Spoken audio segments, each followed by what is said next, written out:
हमारे इस चैनल मैथिली गंगा को लाल बटन दबाकर सब्सक्राइब करें व घंटी के निशान का बटन दबाएं ताकि सभी नए वीडियो आप तक तुरंत पहुंचे बिल्कुल मुफ्त।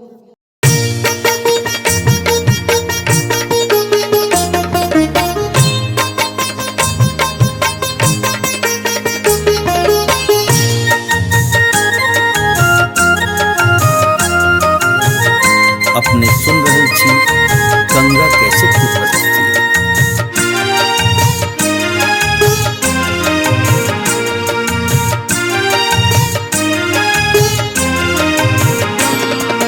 राम जी से पूछे,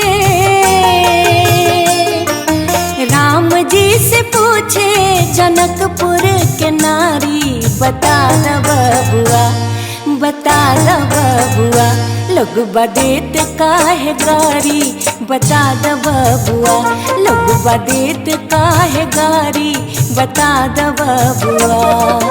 राम जी से पूछे जनकपुर के नारी, बता द बबुआ, लोग बदेत काहे गारी, बता द बबुआ, लोग बदेत काहे गारी, बता द बबुआ, लोग बदेत काहे गारी, बता द बबुआ।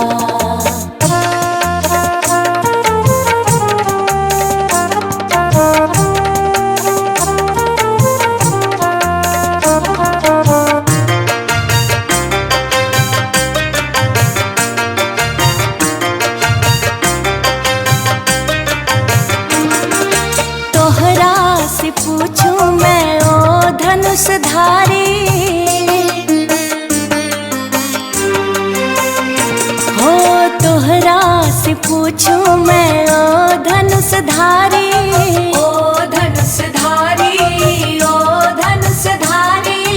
एक भाई गोर का है,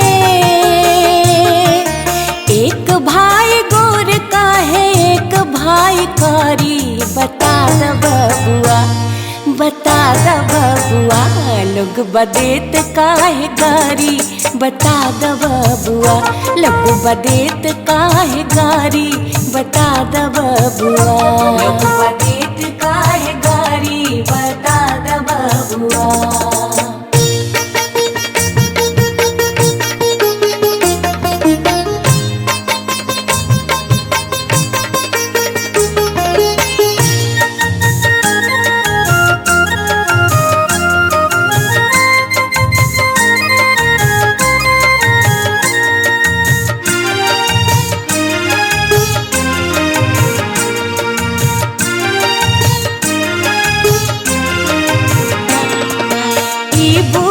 बाबा के पकल पकल दाढ़ी,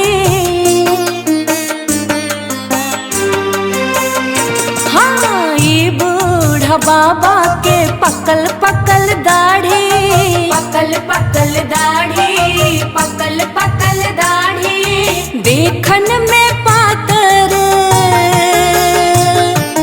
देखन में पातर, खाए भर थारी, बता द बबुआ, बता द बबुआ, लोग बदेत काहे गारी, बता द बबुआ, लोग बदेत काहे गारी, बता द बबुआ, लोग बदेत काहे गारी, बता द बबुआ।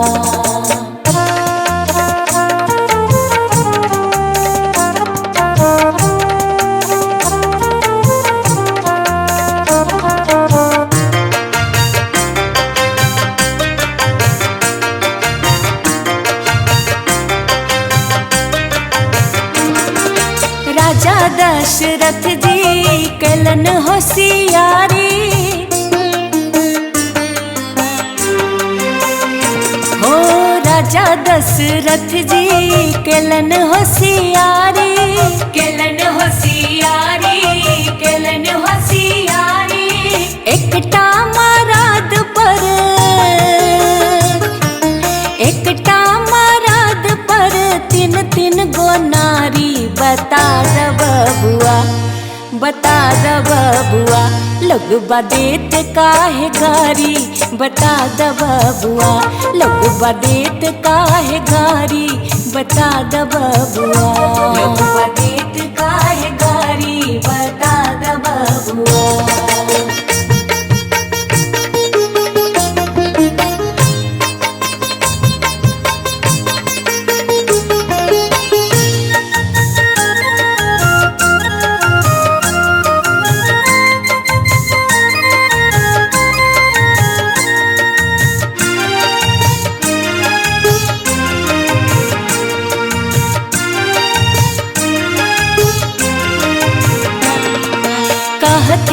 स्नेह लता मन में बिचारी,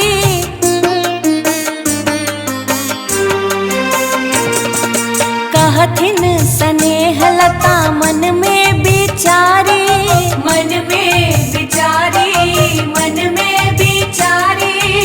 हम सब लगै छी, हम सब लगै छी पाहुन सर्व खुशहाली। बता द बबुआ, बता द बबुआ, लोग बदेत काहे गारी। बता द बबुआ, लोग बदेत काहे गारी। बता द बबुआ, लोग बदेत काहे गारी। बता द बबुआ। हमारे इस चैनल मैथिली गंगा को लाल बटन दबाकर सब्सक्राइब करें व घंटी के निशान का बटन दबाएं ताकि सभी नए वीडियो आप तक तुरंत पहुंचे बिल्कुल मुफ्त।